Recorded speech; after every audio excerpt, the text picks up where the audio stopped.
Malolele, everybody. Kia ora. Welcome to the museum, Auckland Museum. Today we're having a guest, a special guest, a good friend of mine, to talk about our language week, and especially the Tongan Language Week. And this is a part of what we do at the museum. We cover all the 9 languages, and today obviously we are pre-recording for the Tongan language. So, to our guests, it's a privilege and an honor to have you here. I think I've been trying to have you to come here and to talk about your work, and I know that you are a good and fervent defender of your language, of your culture, through your work, through radio, and then now through Tagata Pasifika. And this is an honor for us to have you. It's very much a dream that became a reality. So, once again, John Pulu, I just wanted to thank you for coming here, and then please, if you want to say something to our listeners. Firstly, whawhetai ki he eiki, he maui whainga maari e koe ni, ke wa lava mai e ki he whareni, ki he misiu me koe ni a Aukalani. I ora nā, mā lue le rei whakatolo atu ki a hou eiki, kia moe kaina Tonga hono kotoa, ko tau kau whakataha i he momeniti koula koe ni. The honour is absolutely mine, my friend. This is such a privilege for me to be part of this, and there are many more Tongans way more qualified than me, but I'm very honoured for the opportunity to come and share a little bit about my home, the Friendly Islands, the Kingdom of Tonga, and the way we celebrate, especially in this day and age, and where it goes from here into the future. So thank you so much for the opportunity. Excellent. I'm just going to read a bit of your bio. You want to send me, because to me it's we might run out of tape.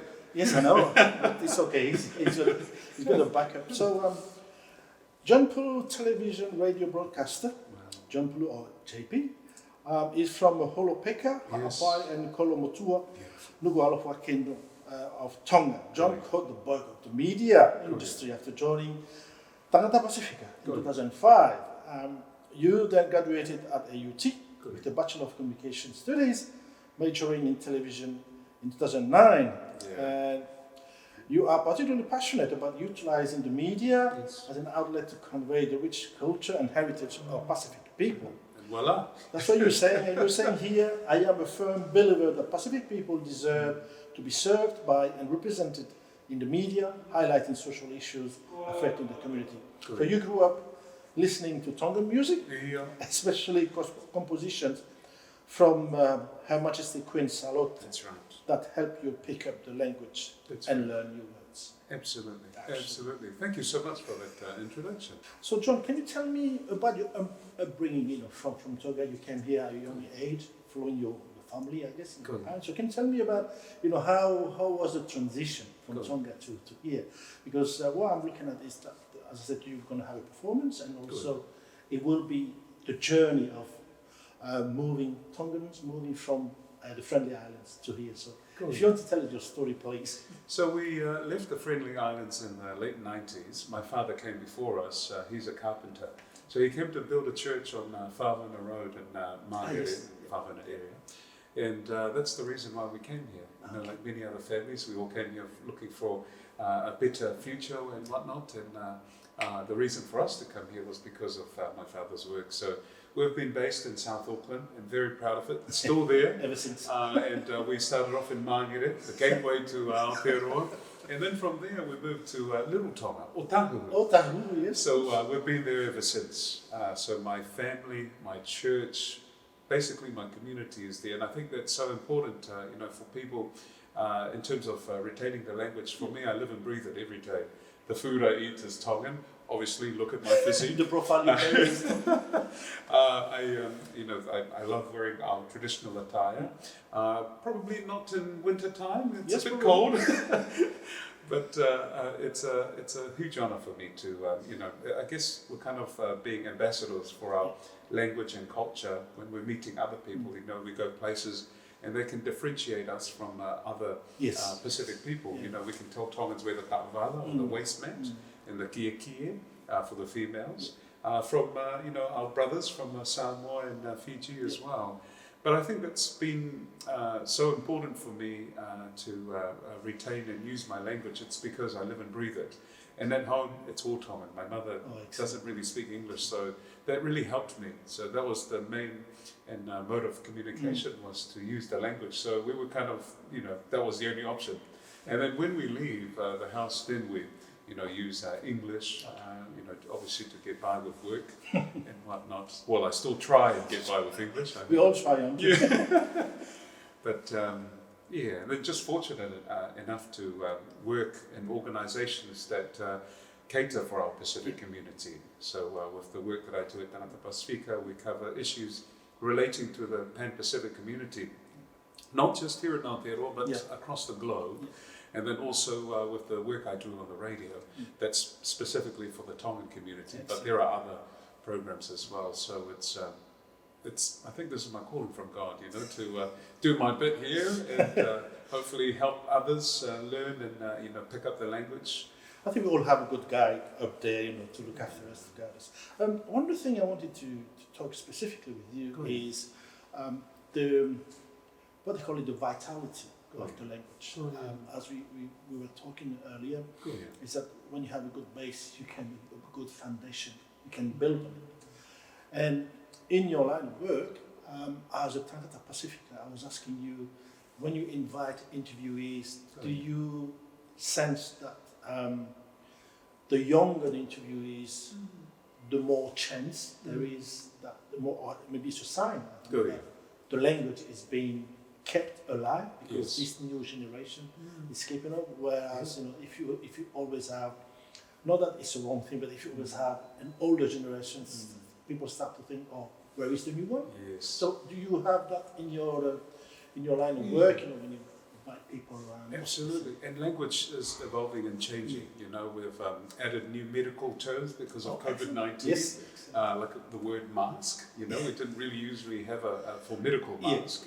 And so it's part of the moving forward with our language. But if I may, so our Tongan language, it starts with the King's language. So we have a different language and dialect for the royal family, and then after that we have the nobility class, and then after that at the bottom is the common language that we use. So like every other language from the Pacific, there are different layers. So that can be tricky at times. Especially around media, we have to try and find a fine line of, addressing. We always say His Majesty could be tuning in, so we speak in a way that it caters for His Majesty or the royal family, as well as everyday Tongans as well. So that's always a tricky fine line when you add on the complexity of the different levels of the language. I guess it depends on the context where you are. Obviously, if you go to England, you have a different way to dress. In the Parliament, they speak differently. And it's so beautiful here, because there's humility that comes with it, when you use the language that way. I think it's important because it's also a legacy, because you can use different different scenarios. And then you can, at least it's a legacy that you can keep yourself, and then you don't get those. But one of the things that I was also thinking, I was telling you that we had the Cook Island. They're quite worried about it, and they've been asking, I'll ask you as well. Do you have any help from Tonga in terms of your language? I don't know. Do they help you financially, or do they bring some expertise just to come and see? Do you have that kind of relationship back home with your Tongan government in terms of education, in terms of the language itself? Do they come in? Well, thankfully, we're really blessed to have, things like Polyfest. That's one way of us to perform the cultural performances. We have our Tongan attires readily available here. We can sell the awana. We also have the food here. Also, we have schools that teach the Tongan language. So I'm just really grateful that we are, fortunate enough. Compared to our brothers and sisters from other parts, there are still some of those challenges that they're facing. But it doesn't mean we have our own challenges, with things like that. So, and with the radio, we have our churches, we have our sermons fully in Tongan, and we have the schools, the ECEs, and the childcare units as well, where they teach and speak to the students or young people, and that's the main thing, is trying to capture the young people. And I think you touched on it earlier about speaking to the young people in Tongan, and I sense there is a hunger for the language and knowledge, and music has been a real awesome vehicle for that. Because they're, listening to compositions by composers who have now passed on, but their music have, now been reggaeified, or in a reggae way, or sung in maybe a little bit of a hip hop sound to it. So there is that, a growing hunger for the Tongan language and knowledge. And I think music does play a strong role in that. I mean, I agree with you, because we both played music. When I learned my language, it's through songs. Yes. Because just because you don't speak to anybody, you can always listen to the music. You know how the words are grammatically, you know how they are put together. So it's a way of learning the language, even though you don't. And we do have many, when we have some of the parties, we do sing a lot. Yes. Because it's a way, and that's why I teach Tahitian, and I teach them songs. Wow. To me, it's quite important, Yes. because those songs have got a cultural legacy behind it. It's Oh, always it about is. something. Especially with compositions by our late Queen, there's words of wisdom, there's little bits of gold in there, and also just some of the rich words that in Tongan that we didn't realise, especially adopting the Western words, and things like sami peni, which is champagne in music, and boulevardati, that's boulevard, and things like that. So I'm like, oh, okay, I'm going to add that and try and impress someone with some Well, I can words. see here in one of the lyrics, there's a word that's very not Samoa, society. Society. I think you know what that one is. I think I do. Yes, society. Society. And the language will keep growing and building from here. With they didn't have the word computer back then, so we just say computer. Telefoni.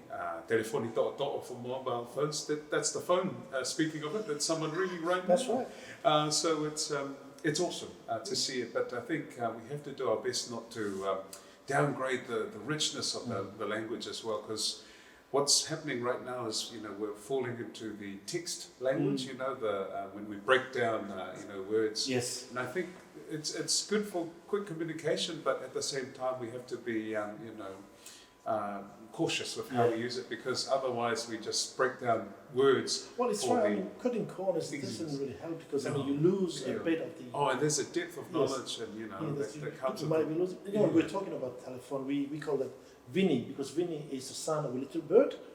That's why we call it Vinny, the mobile phone. So it's a kind of thing, we could have done literally translated mobile phone. But no, we call it Vinny because it's a bit, the sound sounds like right. So it's something that we've done. One of the other things I wanted to ask you,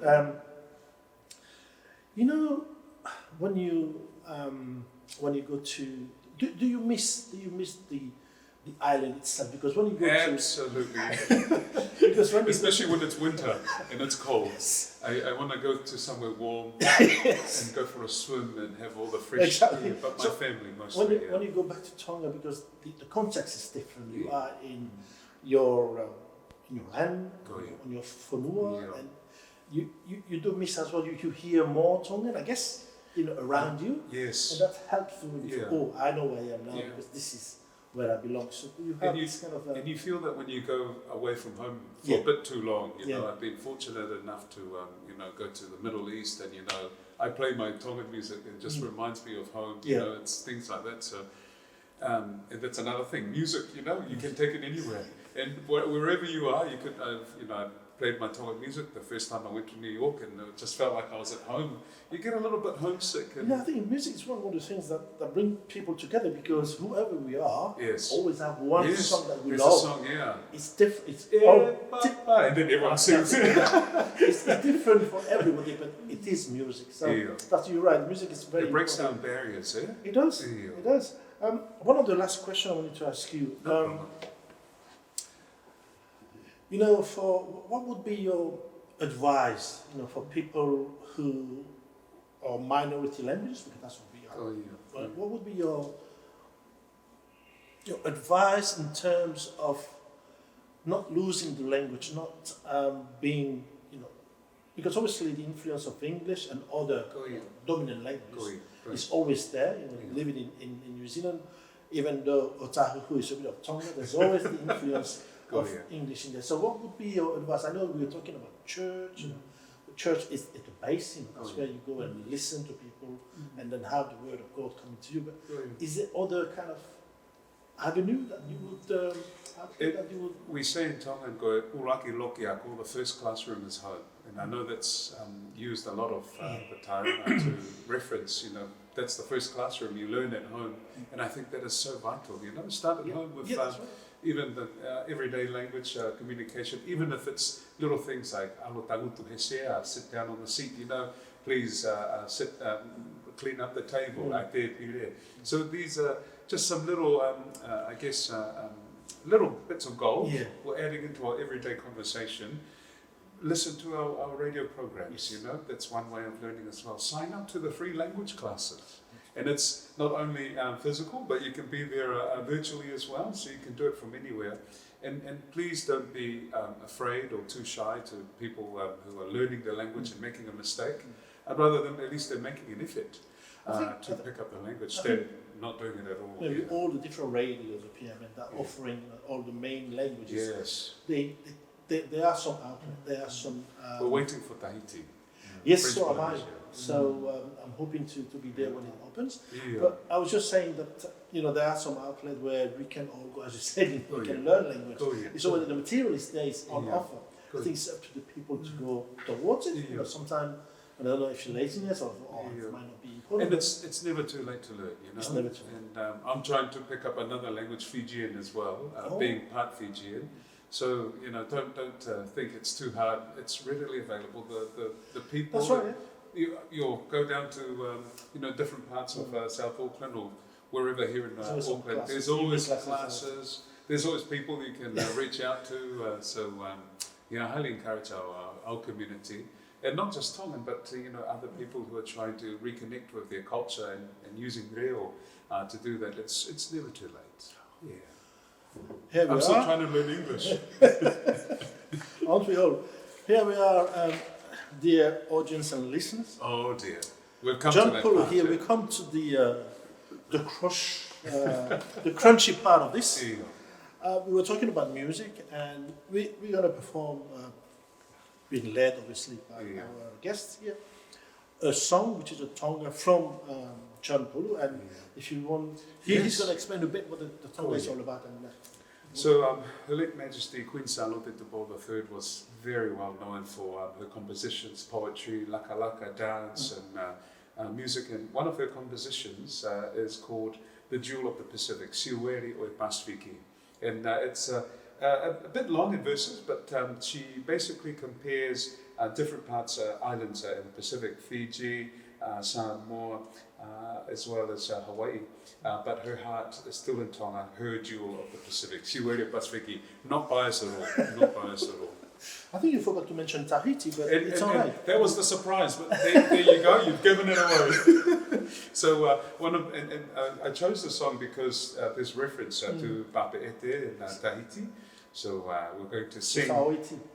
That's right. So we're going to sing the last two verses, and my apologies to you all. We're going to sing just the last two verses. But our album is coming out soon, I think. Si o te ofa ma loelele, we're back. We're going to perform to you one of our late Queen of Tonga, Queen Sālote III. This is her composition, Siueri o Pasifiki, Jewel of the Pacific. So she talks about different islands, reference to Samoa, with Apia, reference to Fiji, and also featuring Tahiti, your paradise. But for Her Majesty, Tonga is still her jewel of the Pacific. So this is Siueri o Pasifiki, and we're going to just take it from the last two verses. And here we go. All right. Ko e la ulota, taulanga kape ete, e a Tahiti kei taku, ko e so saete, e ko e hau tofe, kaku ko e nau pere, ke te he kasia mai, aho no matangile Kane ongo ia Ua whakatauere E ai o whaoku Tapu ke toe mo vere Ki he olive oku Ka patu umale Kano kato elelei Oku ongo keheke Marie e folai he nusi pepa Tala o Hawaii Whakalata ai hula Hiva e ne wanaiki Ko e whani foana O e whiri vai Ise isa hotoloto Fiela kahetai Kakuori taula Ai o whaalori Ewe e hei lala Ko haini se nisi Ewe te kina aisi Ata mai o kuwhi Oi seu que sai behesi I Tonga Tiu eri Pasifiki E sai behesi I Tonga Tiu eri Pasifiki